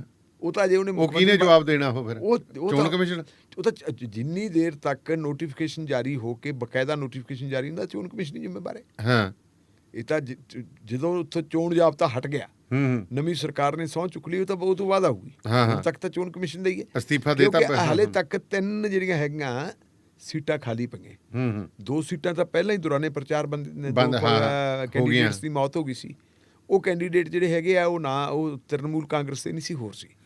ਤ੍ਰਿਣਮੂਲ ਕਾਂਗਰਸ ਦੀ ਇੱਕ ਜਿਹੜੀ ਹੈਗੀ ਕੈਂਡੀਡੇਟ, ਹਾਂਜੀ, ਮਮਤਾ ਬੈਨਰਜੀ ਦੀ ਪੁਰਾਣੀ ਕੰਸਟੀਚੂਐਂਸੀ ਤੋਂ, ਉਹ ਚੋਣ ਜਿੱਤ ਗਈ ਸੀ, ਉਹਦੀ ਡੈਥ ਚੋਣ ਜਿੱਤ ਗਈ ਸੀ, ਲੇਕਿਨ ਰਿਜ਼ਲਟ ਆਉਣ ਤੋਂ ਪਹਿਲਾਂ ਹੀ ਉਹਦੀ ਮੌਤ ਹੋ ਗਈ ਸੀ। ਉਹ 3 ਸੀਟਾਂ ਤੋਂ ਖਾਲੀ ਪਈਆਂ। ਉਹਦੇ 'ਚ ਹੁਣ ਤੁਸੀਂ ਦੇਖੋ ਬੜੀ ਅਜੀਬ ਗੱਲ ਹੈ ਕਿ ਜਿਹੜੀਆਂ 2 ਸੀਟਾਂ ਖਾਲੀ ਡਿਕਲੇਅਰ ਕੀਤੀਆਂ ਸੀ, 16 ਮਈ ਨੂੰ ਸ਼ਾਇਦ ਉੱਥੇ ਚੋਣਾਂ ਰੱਖਤੀਆਂ ਸੀ। ਉੱਥੇ ਜਿਹੜੀ ਹੈਗੀ ਹੈ ਜਿਨ੍ਹਾਂ ਪਾਰਟੀਆਂ ਦੇ ਕੈਂਡੀਡੇਟ ਮਰੇ ਹੈ, ਉਹੀ ਆਪਣਾ ਕੈਂਡੀਡੇਟ ਜਿਹੜਾ ਨਵਾਂ ਦੇ ਸਕਦੇ ਹੈ। ਉਹਦੇ ਆਧਾਰ ਦੇ ਉੱਤੇ ਚੋਣਾਂ ਹੋਣਗੀਆਂ। ਲੇਕਿਨ ਜਿਹੜੀ ਮਮਤਾ ਬੈਨਰਜੀ ਦੀ MLA ਇਲੈਕਟ ਹੈਗੀ, ਤੇ ਇਲੈਕਟ ਹੋਣ ਤੋਂ ਪਹਿਲਾਂ ਉਹ ਮਰ ਗਈ, ਉਹ ਡਿਕਲੇਅਰ ਹੋ ਗਈ ਸੀ ਜੀ। ਉੱਥੇ ਹਾਲੇ ਤੱਕ ਚੋਣਾਂ ਦਾ ਐਲਾਨ ਨਹੀਂ ਕੀਤਾ। ਉਹ ਅਣਮਿੱਥੇ ਸਮੇਂ ਲਈ ਮੁਲਤਵੀ ਕਰਤਾ। ਹੁਣ ਇੱਕ ਨਵਾਂ ਕ੍ਰਾਈਸਿਸ ਖੜਾ ਹੋਣਾ ਕਿ ਮਮਤਾ ਬੈਨਰਜੀ 6 ਮਹੀਨਿਆਂ ਲਈ ਮੁੱਖ ਮੰਤਰੀ ਦਾ ਬਣ ਜੂਗੀ। ਠੀਕ ਹੈ, ਤੇ ਜੇ 6 ਮਹੀਨੇ ਚੋਣ ਹੀ ਨਹੀਂ ਕਰਾਉਂਦੇ ਤੇ ਫਿਰ ਇਹ ਤੁਹਾਡੇ ਯਾਦ ਹੋਣਾ ਹੈ ਉਧਮ ਠਾਕਰੇ ਨਾਲ ਵੀ ਆਹੀ ਹੋਇਆ ਸੀ। ਫਿਰ 2 ਦਿਨ ਅਸਤੀਫਾ ਦੇ ਕੇ ਫਿਰ ਬਣੂ, ਫਿਰ ਜਾਂ ਤਾਂ 2 ਟਰਮਾਂ ਲਈ ਬਣ ਸਕਦੀ ਹੈ। ਚਲੋ ਅਸਤੀਫਾ ਦੇ ਕੇ ਕ੍ਰਾਈਸਿਸ ਤਾਂ ਜਿਹੜਾ ਉਧਮ ਠਾਕਰੇ ਵੇਲੇ ਵੀ ਆ ਗਿਆ ਸੀ। ਉਧਮ ਠਾਕਰੇ ਵੇਲੇ ਕਿਉਂਕਿ ਉੱਥੇ ਨੋਮੀਨੇਸ਼ਨ ਹੁੰਦੀ ਹੈ ਜਿਹੜੀ ਵਿਧਾਨ ਪਰਿਸ਼ਦ ਚ, ਮੰਤਰੀ ਮੰਡਲ ਨੇ ਮਤਲਬ ਸਰਬਸੰਮਤੀ ਦੇ ਨਾਲ, ਸਰਬਸੰਮਤੀ ਤਾਂ ਹੁੰਦਾ ਹੀ ਜਿਹਦੀ ਰਾਜ ਭਾਗ ਉਹਦਾ ਮੁੱਖ ਮੰਤਰੀ ਦਾ ਸਵਾਲ ਹੋਵੇ ਤੇ ਕੌਣ ਉਹਦਾ ਵਿਰੋਧ ਕਰੂਗਾ। ਮੰਤਰੀ ਮੰਡਲ ਨੇ ਰੈਜੂਲੇਸ਼ਨ ਪਾਸ ਕਰਕੇ ਭੇਜਤਾ ਭਗਤ ਸਿੰਘ ਕੁਸ਼ਿਆਰੀ ਕੋਲੇ, ਜਿਹੜੇ ਗਵਰਨਰ ਹੈ ਉੱਥੇ ਦੇ ਮਹਾਰਾਸ਼ਟਰ ਦੇ, ਸ਼ਾਇਦ ਹੁਣ ਤਾਂ ਪਤਾ ਨਹੀਂ ਹੈਗੀ ਕਿ ਨਹੀਂ, ਉਸ ਵੇਲੇ ਦੇ ਗਵਰਨਰ ਸੀ। ਕਿਹਾ ਲਓ ਜੀ ਅਸੀਂ ਸਰਬਸੰਮਤੀ ਨਾਲ ਕਹਿ ਦਿੱਤਾ ਕਿ ਮਿਸਟਰ ਉਧਮ ਠਾਕਰੇ ਜਿਹੜਾ ਇਹਨਾਂ ਨੂੰ ਨਾਮਜ਼ਦ ਕਰ ਦਿਓ ਤੁਸੀਂ ਵਿਧਾਨ ਪਰਿਸ਼ਦ ਵਾਸਤੇ।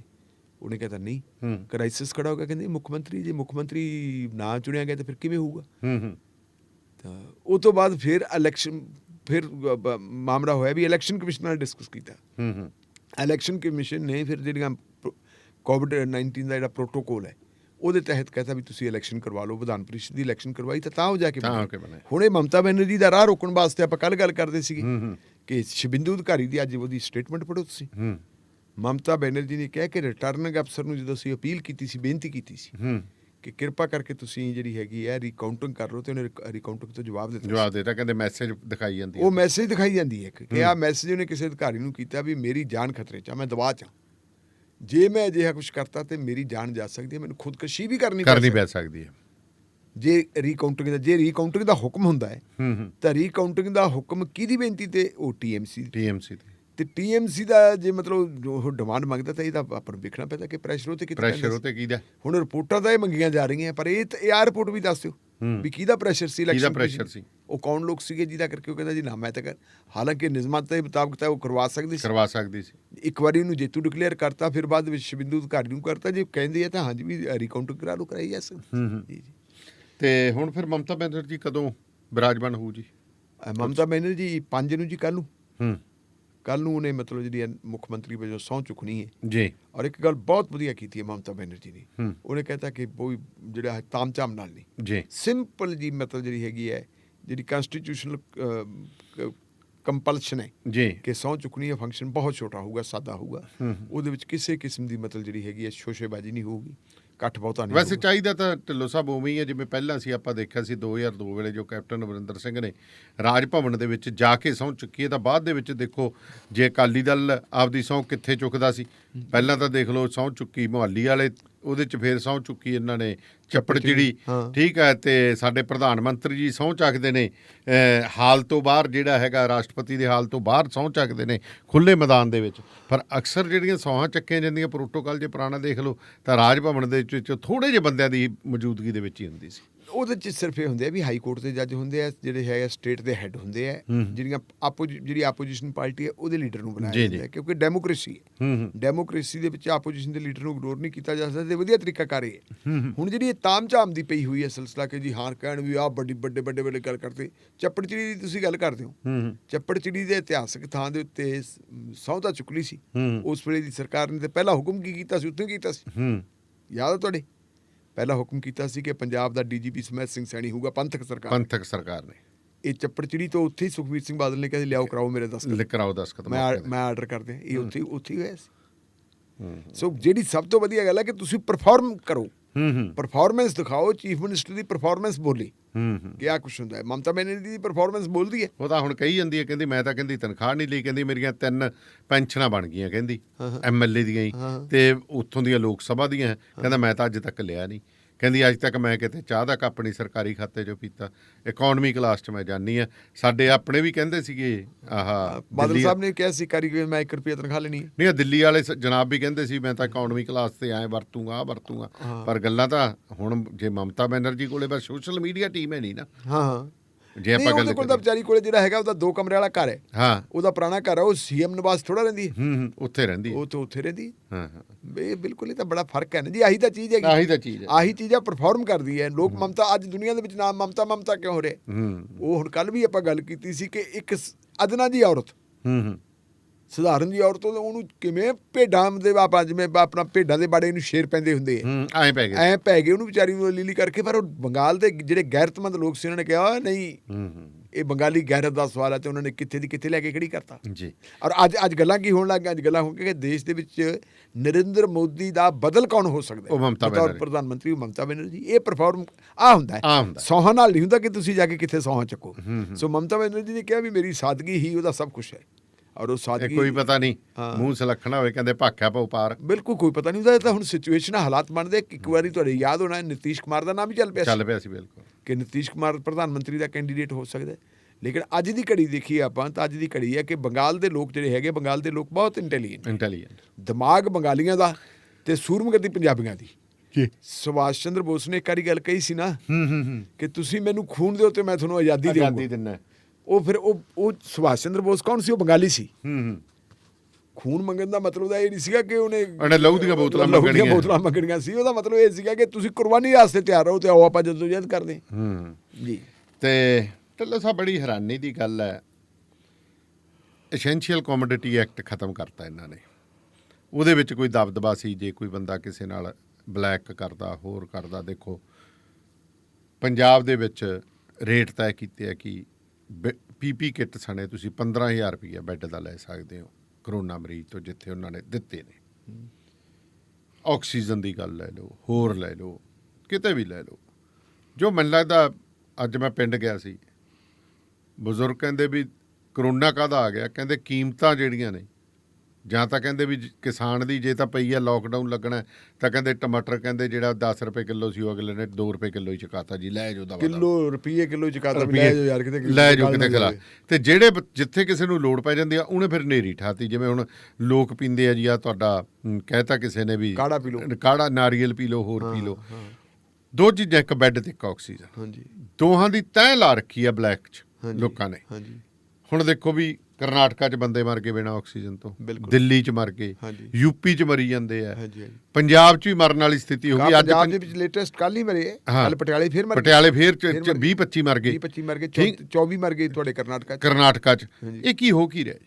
ਆਹੀ ਤਾਂ ਚੀਜ਼ ਹੈ ਨਾ, ਜਿਹੜੀ ਇਹ ਚੀਜ਼ ਹੈ ਕਿ ਜਿਹੜੀ ਮੈਡੀਕਲ ਆਕਸੀਜਨ ਹੈ, ਮੈਡੀਕਲ ਆਕਸੀਜਨ ਮੁਹੱਈਆ ਕਰਵਾਉਣੀ ਸਟੇਟ ਦੀ ਜ਼ਿੰਮੇਵਾਰੀ ਜੀ। ਔਰ ਸਾਡੇ ਉਹ ਬਤਰਾ ਹਸਪੀਟਲ, ਦਿੱਲੀ ਦਾ ਬੜਾ ਮਸ਼ਹੂਰ ਬਤਰਾ ਹਸਪੀਟਲ ਹੈ। ਬਤਰਾ ਹਸਪੀਟਲ ਵਾਲਿਆਂ ਦੀ ਐਪਲੀਕੇਸ਼ਨ ਦੇ ਉੱਤੇ ਦਿੱਲੀ ਹਾਈ ਕੋਰਟ ਦੇ ਵਿੱਚ ਸੁਣਵਾਈ ਹੋ ਰਹੀ ਸੀ, ਤੇ ਮਿਸਟਰ ਗੁਪਤਾ ਜਿਹੜੇ ਉਹਦੇ ਮੈਡੀਕਲ ਡਾਇਰੈਕਟਰ ਲਾ ਲਓ, ਸੁਪਰਡੈਂਟ ਲਾ ਲਓ, ਉਹ ਜਿਹੜੇ ਮਾਲਕੀ ਹੈ, ਆਪਾਂ ਸਾਫ਼ ਸ਼ਬਦਾਂ 'ਚ ਕਹੀਏ ਉਹ ਮਾਲਕ ਹੈ, ਉਹ ਵੀ ਹਾਈ ਕੋਰਟ ਦੇ ਵਿੱਚ ਖੜੇ ਹੈ। ਉੱਥੇ ਇਨਫੋਰਮੇਸ਼ਨ ਆ ਗਈ ਜੀ ਕਿ ਜੀ ਬਤਰਾ ਹਸਪਤਾਲ ਦੇ ਵਿੱਚ ਆਕਸੀਜਨ ਦੀ ਸਪਲਾਈ ਰੁਕ ਗਈ, ਤੇ ਗੈਸਟਰੋ ਦਾ ਜਿਹੜਾ head of department C doctor, ਉਹ ਵੀ ਨਹੀਂ ਰਿਹਾ, ਉਹ ਵੀ ਮਰ ਗਿਆ ਜੇ। ਤੇ ਔਰ ਉਹਦੀ ਮਿਸਟਰ ਗੁਪਤਾ ਦੀ ਹਾਲਤ ਇੰਨੀ ਦੇਖਣਯੋਗ ਸੀ, ਉਹਨੇ ਜਦੋਂ ਮਾਨਯੋਗ ਹਾਈ ਕੋਰਟ ਨੂੰ ਦੱਸਿਆ ਕਿ ਜੀ ਗਿਆ ਉਹ ਵੀ, ਤੇ ਉਹਦੀ ਜਿਹੜੀ ਸਥਿਤੀ ਦੇਖਣ ਵਾਲੀ ਸੀ, ਹਾਈ ਕੋਰਟ ਨੂੰ ਇਹ ਗੱਲ ਕਹਿਣੀ ਪਈ ਜੱਜ ਸਾਹਿਬਾਨ ਨੂੰ ਕਿ ਮਿਸਟਰ ਗੁਪਤਾ ਤੁਸੀਂ ਥੋੜ੍ਹਾ ਜਿਹਾ ਸਹਿਜ ਹੋਵੋ, ਤੁਹਾਡਾ ਸਹਿਜ ਹੋਣਾ ਬਹੁਤ ਜ਼ਰੂਰੀ ਹੈ। ਜੇ ਹਸਪੀਟਲ ਦਾ ਇੰਚਾਰਜ ਮਾਲਕ ਹੀ ਇੰਨਾ ਅਪਸੈਟ ਹੋ ਜੇ ਤੇ ਲੋਕਾਂ ਦੀ ਕੀ ਹੋਊਗੀ? ਉਹ ਕੱਲਾ ਡਾਕਟਰ ਨਹੀਂ ਮਰਿਆ ਸੀ ਗੈਸਟਰੋ ਦਾ, ਨਾਲ ਉਹਦੇ ਕੁਝ ਹੋਰ ਮਰੀਜ਼ ਵੀ ਮਰ ਗਏ। ਅਸੀਂ ਦੇਖਿਆ ਸਭ ਤੋਂ ਪੁਰਾਣੇ ਹਸਪੀਟਲਾਂ ਦੇ ਵਿੱਚ ਏਮਜ ਤਾਂ ਮਗਰੋਂ ਬਣਦਾ, ਏਮਜ ਤਾਂ ਜੇ ਆਪਣੀ ਰਾਜਕੁਮਾਰੀ ਅਮਰਤਾ ਸਿੰਘ ਨੇ ਜਾਇਦਾਦ ਦਿੱਤੀ ਸੀ, ਆਪਣਾ ਥੋੜੀ ਹੈਲਥ ਮਿਨਿਸਟਰ ਹੁੰਦੇ ਆਪ ਦੀ ਜਾਇਦਾਦ ਵੇਚ ਕੇ ਉਹਨੇ ਮਤਲਬ ਜਿਹੜਾ ਏਮਜ ਬਣਾਇਆ ਸੀ। ਔਰ ਮਨਾਲੀ ਤੇ ਸ਼ਿਮਲੇ ਦੇ ਵਿੱਚ ਜਿਹੜੇ ਇਹ ਅਸੀਂ ਇਹਨਾਂ ਨੂੰ ਲੀਡਰ ਕਵਾਂਗੇ, ਮਨਾਲੀ ਤੇ ਸ਼ਿਮਲੇ ਦੇ ਵਿੱਚ ਜਿਹੜੀਆਂ ਹੁੰਦੀਆਂ ਰਿਹਾਇਸ਼ੀ ਮਹਿਲ ਸੀਗੇ, ਉੱਥੇ ਹੋਲੀਡੇ ਹੋਮ ਬਣਾਤਾ ਸੀਗਾ ਵੀ ਜਿਹੜੇ ਏਮਜ਼ ਦੇ ਡਾਕਟਰ ਤੇ ਨਰਸਾਂ ਹੋਣ, ਮੈਡੀਕਲ ਸਟਾਫ ਹੋਵੇ, ਛੁੱਟੀਆਂ ਮਨਾਉਣ ਵਾਸਤੇ ਉਹਨਾਂ ਨੇ ਮਤਲਬ ਇਸ ਕਿਸਮ ਦਾ ਮਾਹੌਲ ਹੋਵੇ। ਪਰ ਉਹ ਤੋਂ ਵੀ ਪਹਿਲਾਂ ਜੇ ਆਪਾਂ ਦੇਖੀਏ ਤਾਂ ਸਰ ਗੰਗਾ ਰਾਮ ਹਸਪੀਟਲ ਹੈ, ਸਰ ਗੰਗਾ ਰਾਮ ਹਸਪੀਟਲ ਕਿੰਨਾ ਉੱਚ ਪਾਏ ਦਾ ਹਸਪੀਟਲ ਹੈ, ਏਮਜ਼ ਦੇ ਬਰਾਬਰ ਤੇ। ਜੀ ਸੋਨੀਆ ਗਾਂਧੀ, ਹੁਣ ਤਾਂ ਚਲੋ ਉਹਨਾਂ ਦੀ ਸਰਕਾਰ ਨਹੀਂ, ਤਾਂ ਉਹਨਾਂ ਦੀ ਸਰਕਾਰ ਹੁੰਦੀ ਸੀ, ਸੋਨੀਆ ਗਾਂਧੀ ਨੂੰ ਜਦੋਂ ਟਰਬਲ ਹੁੰਦੀ ਸੀ ਨਾਲ ਦੀ ਨਾਲ ਸਰ ਗੰਗਾ ਰਾਮ ਹਸਪੀਟਲ ਜਾਂਦੀ ਸੀ, ਹੁਣ ਵੀ ਜਾਂਦੀ ਹੈ। ਸਰ ਗੰਗਾ ਰਾਮ ਹਸਪੀਟਲ ਦੇ ਵਿੱਚ ਬੜੇ ਜਿਹੜੇ ਸਾਡੇ ਪੋਲੀਟੀਸ਼ੀਅਨ, ਸਾਡੇ ਬਿਊਰੋਕਰੇਟ ਸਾਰੇ ਉੱਤੇ ਟਰਸਟ ਚਲਾਉਂਦਾ, ਨਾਲੇ ਉਹਨੂੰ ਟਰਸਟ ਚਲਾਉਂਦਾ। ਔਰ ਸਰ ਗੰਗਾ ਰਾਮ ਹਸਪੀਟਲ ਦੇ ਵਿੱਚ ਵੀ ਮੌਤਾਂ ਮੌਤਾਂ ਹੋਈਆਂ। ਹੁਣ ਮੈਨੂੰ ਇਹ ਦੱਸੋ ਕਿ ਦੇਸ਼ ਦੀ ਕਿਹੜੀ ਰਾਜਧਾਨੀ ਹੈ ਜਿੱਥੇ ਆਕਸੀਜਨ ਤੋਂ ਬਗੈਰ ਮੌਤ ਹੁੰਦੀ ਹੋਵੇ, ਨਾ ਹੋਈ ਹੋਵੇ। ਆਕਸੀਜਨ ਵੀ ਹੈ ਤੇ ਵੈਂਟੀਲੇਟਰ ਦੀ ਹਾਲਤ ਹੈ। ਚਲੋ ਇੱਕ ਤਾਂ ਮੈਂ ਤਾਂ ਹੈਰਾਨਾ ਵੈਂਟੀਲੇਟਰ ਤਾਂ ਇੱਕ ਵੀ ਨਹੀਂ ਇੰਪੋਰਟ ਕੀਤਾ। ਤੁਸੀਂ ਪਤੰਦਰੋਂ ਆਈ ਕਹਿ ਦਿਓ ਵੀ ਇਹਨਾਂ ਚੀਜ਼ਾਂ ਤੋਂ ਅਸੀਂ ਐਕਸਾਈਜ਼ ਡਿਊਟੀ, ਕਸਟਮ ਡਿਊਟੀ ਚੱਕਤਾ ਵੀ ਲਿਆਓ, ਇੰਪੋਰਟ ਖੋਲ ਦਿਓ ਦਵਾ ਦਾ ਜਿੱਥੋਂ ਖੁੱਲਦਾ। ਇਹ ਵੀ ਸੋਚੀ ਜਾਂਦੇ ਵਾਲੀਆ ਸਾਹਿਬ, ਯਾਦ ਕਰੋ ਤੁਸੀਂ ਉਹ ਟਾਈਮ ਯਾਦ ਕਰੋ ਜਦੋਂ ਕਰੋਨਾ ਦੀ ਪਹਿਲੀ ਲਹਿਰ ਚੱਲੀ ਹੈ। ਜੀ। ਉਸ ਵੇਲੇ ਜਿਹੜੀ PM ਕੇਅਰ ਫੰਡ ਸੀਗਾ, ਸੁਪਰੀਮ ਕੋਰਟ ਚੁਣੌਤੀ ਵੀ ਦਿੱਤੀ ਗਈ ਸੀ ਜੀ ਇਹਦਾ ਕੋਈ ਹਿਸਾਬ ਕਿਤਾਬ, ਇਹਦਾ ਕਹਿੰਦੇ ਨਹੀਂ ਇਹ ਕੋਈ ਹਿਸਾਬ ਕਿਤਾਬ ਨਹੀਂ ਦੇਣਾ। ਹਾਲਾਂਕਿ ਜਿਹੜਾ PM ਜਿਹੜਾ ਹੈਗਾ ਨਵਾਂ ਹੀ ਬਣਾਇਆ ਸੀ, ਹੁਣ ਇਹਨਾਂ ਨੇ ਬਣਾਇਆ। ਰਿਲੀਫ ਫੰਡ ਪਹਿਲਾਂ ਹੁੰਦਾ ਸੀ, ਇਹ ਕੇਅਰ ਫੰਡ ਬਣਾ ਕੇ ਹਿਸਾਬ ਕਿਤਾਬ ਤੋਂ ਪਾਸੇ ਕਰਤਾ। ਇਹ ਕੇਅਰ ਫੰਡ ਪਤੇ ਫਿਰ ਥੋੜੇ ਯਾਦ ਹੋਣਾ ਗੁਜਰਾਤ ਦੇ ਵਿੱਚ ਕਹਿੰਦੇ ਸੀ ਜੀ ਵੈਂਟੀਲੇਟਰ ਦੇਤੇ। ਜਿਹੜੀ ਕੰਪਨੀ ਤੋਂ ਵੈਂਟੀਲੇਟਰ ਬਣਵਾਏ ਸੀ ਉਹ ਕੰਪਨੀ ਮੇਰੇ ਵਰਗੇ ਦੀ ਸੀ। ਉਹ ਨਾ ਉਹਨਾਂ ਦਾ ਵੈਂਟੀਲੇਟਰ ਰੱਖਤਾ ਤੇ ਸਾਹ ਉਹਦੇ ਚ ਆਉਂਦਾ ਨਹੀਂ ਸੀ। ਉਹ ਉੱਥੋਂ ਦੇ ਮੁੱਖ ਮੰਤਰੀ ਨੇ ਉਹ ਲਵਾਈ ਸੀਗੀ ਆਪਣਾ ਤੇਰਾ ਉਹਦਾ ਉਦਘਾਟਨ ਜਿਹਾ ਕੀਤਾ ਸੀ ਤੇ ਬੰਦੇ ਮਰਨੇ ਸ਼ੁਰੂ ਹੋ ਗਏ ਸੀ। ਹਰ ਥਾਂ ਦੇ ਉੱਤੇ ਤੁਸੀਂ ਦੇਖੋ ਕਿ ਹਰ ਥਾਂ ਦੇ ਉੱਤੇ ਬੰਦੇ ਮਰ ਰਹੇ। ਇਹਦੇ ਵਿੱਚ ਜੇ ਅਸੀਂ ਦੇਖੀਏ ਸਿਸਟਮ ਜਿਹੜਾ ਹੈਗਾ, ਸਿਸਟਮ ਦੀ ਸਾਰੀ ਗੜਬੜ ਹੈ ਕਿ ਮੈਡੀਕਲ ਜਿਹੜੀ ਆਕਸੀਜਨ ਉਹ ਕਿਉਂ ਨਹੀਂ ਮੁਹੱਈਆ ਕਰਵਾਉਂਦੇ ਤੁਸੀਂ?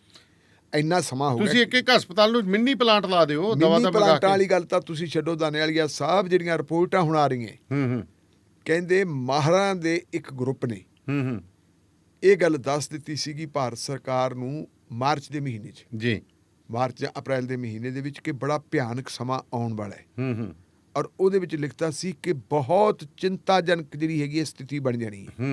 ਉਹਨਾਂ ਨੇ ਰਿਪੋਰਟ ਜਿਹੜੀ ਦੇਤੀ ਅਫਸਰਾਂ ਨੂੰ, ਜਿਹਨੇ ਥਰੂ ਹੈਲਥ ਮਿਨਿਸਟਰੀ ਜਾਣਾ ਸੀ PM ਕੋਲੇ, ਵੀ ਕਿਤੇ PM ਸਾਹਿਬ ਜਾਂ PMO ਇਹ ਨਾ ਦੇਖੇ ਵੀ ਕਿ ਆਹ ਕੀ ਗੱਲ ਹੋ ਗਈ। ਸ਼ਬਦ ਦੇ ਵਿੱਚੋਂ ਗੰਭੀਰ ਚਿੰਤਾ ਦਾ ਜਿਹੜਾ ਸੀ ਉਹ ਉਡਾਤਾ। ਹਾਲਤ ਕਿੰਨੇ ਕ੍ਰਿਟੀਕਲ ਹੋਣਗੇ ਇਹ ਗੱਲ ਹਟਾਤੀ ਚੱਕ ਕੇ ਸਾਰਾ ਸਿਲਸਿਲਾ।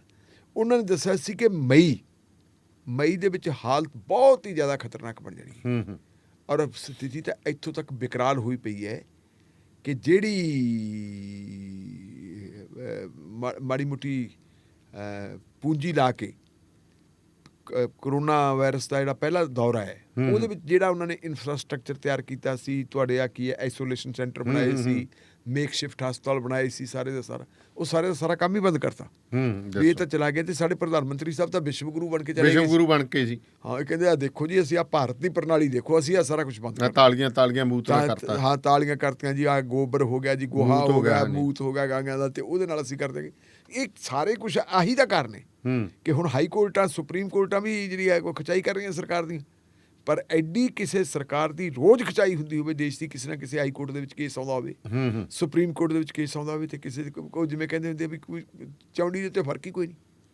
ਪਤਾ ਨਹੀਂ ਕਿਹੜਾ ਮੋਟਾ ਚੰਮ ਹੈ ਜੀ। ਮੈਂ ਤਾਂ ਹੈਰਾਨ ਹੈ ਵੀ ਕੋਈ ਸੋਚ ਹੀ ਨਹੀਂ ਹੈਗੀ। ਇਹ ਤਾਂ ਐਂ ਲੱਗਦਾ ਜਿਵੇਂ ਉਹ ਪੁਰਾਣੀ ਗੱਲ ਯਾਦ, ਆਪਾਂ ਪਹਿਲਾਂ ਵੀ ਗੱਲ ਕਰਕੇ ਹਟੇ ਹਾਂ ਵੀ ਜਿਵੇਂ ਕੋਈ ਸਾਧ ਫਕੀਰ ਜਿਹਦੇ ਮੇਰਾ ਕੀ ਹੈ।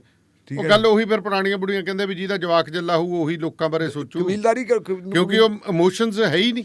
ਕਬੀਲਦਾਰ ਨੂੰ ਹੀ ਕਬੀਲਦਾਰੀ, ਇਮੋਸ਼ਨਲੈਸ ਬੰਦਾ, ਆਪਾਂ ਸਿੱਧਾ ਗੱਲ ਕਹਾਂਗੇ ਇਮੋਸ਼ਨਲੈਸ ਬੰਦਾ।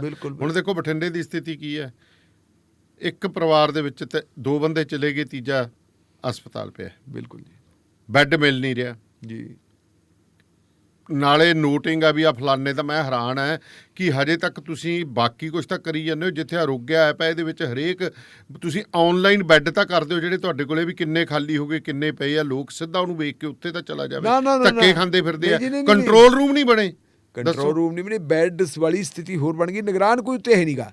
ਆਹੋ, ਹਜ਼ਾਰ ਦੇ ਬੰਦੇ ਪਾ ਰੱਖੇ। ਹਸਪਤਾਲਾਂ ਨੇ ਲਿਆ ਕੇ, ਮਤਲਬ ਬੰਦਿਆਂ ਨੂੰ ਲਿਆ ਫੜਾ ਵੀ ਤੇਰਾ ਆਧਾਰ ਕਾਰਡ, ਉਹਨੂੰ ਕਰਤਾ ਵੀ ਇਹ ਕਰੋਨਾ ਦਾ ਪੇਸ਼ੈਂਟ ਹੈ। ਉਹਦੇ ਨਾਲ ਇੱਕ ਜਿਹੜਾ ਜਾਲੀ ਕਿੱਲਤ ਪੈਦਾ ਕੀਤੀ, ਜਿਵੇਂ ਐਸੈਂਸ਼ੀਅਲ ਸਰਵਿਸ ਵਾਲੀ ਤੁਸੀਂ ਗੱਲ ਕੀਤੀ ਹੈ, ਜਾਲੀ ਕਿੱਲਤ ਪੈਦਾ ਕਰਤੀ। ਜਦੋਂ ਕੋਈ ਖਾਂਦੇ ਪੀਂਦੇ ਘਰ ਦਾ ਬੰਦਾ ਆਉਂਦਾ ਤੇ ਅਗਲੇ ਕਹਿੰਦੇ ਜਿਵੇਂ ਮਰਜ਼ੀ ਬਚਾਓ ਜੀ, ਜਿਵੇਂ ਮਰਜ਼ੀ ਬਚਾਓ, ਜਿੰਨੇ ਮਰਜ਼ੀ ਪੈਸੇ ਲਵਾ ਲਓ। ਫਿਰ ਉਹ ਕਹਿੰਦੇ ਜੀ ਆਪ ਇੱਕ ਪੇਸ਼ੈਂਟ ਪਿਆ, ਇਹਨੂੰ ਡਿਸਚਾਰਜ ਕਰਦੇ, ਘੰਟਾ ਲੱਗੂਗਾ। ਇਹ ਘੰਟਾ ਲੱਗੂਗਾ। ਉਹਦਾ ਜੀ ਛੇਤੀ ਕਰੋ। 5 ਲੱਖ ਤੋਂ 10 ਲੱਖ 15 ਲੱਖ 20 ਲੱਖ ਤੱਕ ਦੇ ਤਾਂ ਇਸ ਤਰ੍ਹਾਂ ਹੋਣ ਲੱਗੇ। ਕਮਾਈ ਦਾ ਇੱਕ ਸਾਧਨ ਬਣ ਗਿਆ। ਲੁੱਟ ਹੈ ਜੀ। ਕਿੱਥੇ ਦੇਣਗੇ ਕੀੜੇ? ਰੱਬ ਮੈਨੂੰ ਤਾਂ ਲੱਗਦਾ ਨਹੀਂ ਜੀ ਕਿਹੜੀ ਕੀੜਿਆਂ ਕੂੜਿਆਂ ਵਾਲੀ ਕੋਈ ਗੱਲ ਹੈ ਨਹੀਂ। ਜੇ ਕੀੜਿਆਂ ਕੂੜਿਆਂ ਵਾਲੀ ਗੱਲ ਹੋਵੇ ਤਾਂ ਜਿਹੜੀ ਇਸ ਦੌਰ ਦੇ ਵਿੱਚ ਵੀ ਬੰਦੇ ਆ ਕੁਛ ਕਰਨ। ਸੰਵੇਦਨਸ਼ੀਲਤਾ ਗਾਇਬ ਹੋ ਗਈ ਤੇ ਸੰਵੇਦਨਹੀਨਤਾ ਉਹਦੀ ਥਾਂ ਦੇ ਉੱਤੇ ਆ ਗਈ। ਕੀ ਬਣੂਗਾ ਇੱਥੇ? ਗਾਣਾ ਦਾ ਕੀ ਬਣੂ ਦੁਨੀਆ ਦਾ? ਬਿਲਕੁਲ ਸੱਚੇ ਪਾਤਸ਼ਾਹ ਵਾਹਿਗੁਰੂ ਜਾਣੇ। ਸੋ ਪ੍ਰੋਗਰਾਮ ਸ਼ਮਾਦਾਨ ਦੇ ਵਿੱਚ ਤੁਸੀਂ ਇਸ ਵਕਤ ਸਾਡੇ ਨਾਲ ਜੁੜੇ ਹੋਏ। ਫਿਲਹਾਲ ਇੱਕ ਬ੍ਰੇਕ ਦਾ ਸਮਾਂ ਜੀ, ਤੇ ਫਿਰ ਹਾਜ਼ਰ ਹੁੰਦੇ, ਜੁੜੇ ਰਹੋ ਰੇਡੀਓ ਪੰਜਾਬ ਟੁਡੇ ਨਾਲ।